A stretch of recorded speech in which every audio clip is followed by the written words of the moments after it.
Mumbai management ശരിക്ക് പാഠം പഠിച്ചെന്ന് തന്നെ പറയേണ്ടിയിരിക്കുന്നു.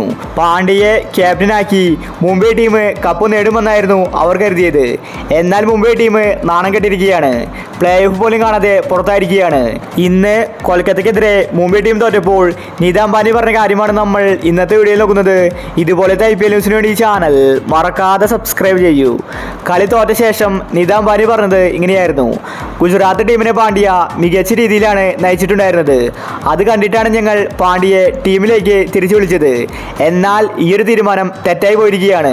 പാണ്ഡ്യയെ കൊണ്ട് ഒന്നും തന്നെ ചെയ്യാൻ സാധിക്കില്ല. ഈ സീസൺ IPL ഞങ്ങൾക്ക് നഷ്ടമായി. എന്നാൽ അടുത്ത സീസണിൽ ഞങ്ങൾ ഇത് ആവർത്തിക്കില്ല. പാണ്ഡ്യയെ ഞങ്ങൾ ക്യാപ്റ്റൻസിൽ നിന്ന് മാറ്റും. രോഹിത് സമ്മതിച്ചാൽ അവനെ വീണ്ടും ഞങ്ങൾ ക്യാപ്റ്റനാക്കും. ഇനിയൊരു പക്ഷേ രോഹിത് ശർമ്മ സമ്മതിച്ചില്ലെങ്കിൽ പുതിയൊരു ക്യാപ്റ്റനെ ഞങ്ങൾ അന്വേഷിക്കും.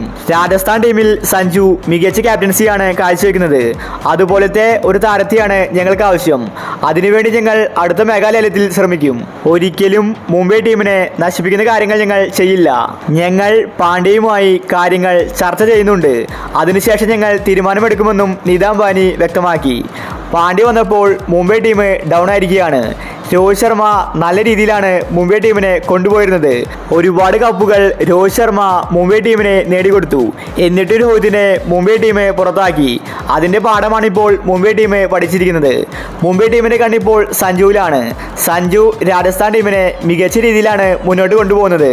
ആരെങ്കിലും നല്ല ക്യാപ്റ്റൻസി കാഴ്ചവെച്ചാൽ അവരെ മുംബൈ ടീമിലെത്തിക്കാൻ അവർ എന്തും ചെയ്യും. ഒരുപക്ഷെ അടുത്ത സീസണിൽ സഞ്ജുവിനെ മുംബൈ ടീം റാഞ്ചാനും സാധ്യതയുണ്ട്. കാരണം അടുത്ത പ്രാവശ്യം മെഗാലേലമാണ്. പക്ഷേ സഞ്ജു രാജസ്ഥാൻ ടീം വിട്ട് മുംബൈ ടീമിലേക്ക് പോകാൻ സാധ്യത കുറവാണ്. എന്തായാലും ഇന്ന് കൊൽക്കത്ത മികച്ച വിജയമാണ് സ്വന്തമാക്കിയത്.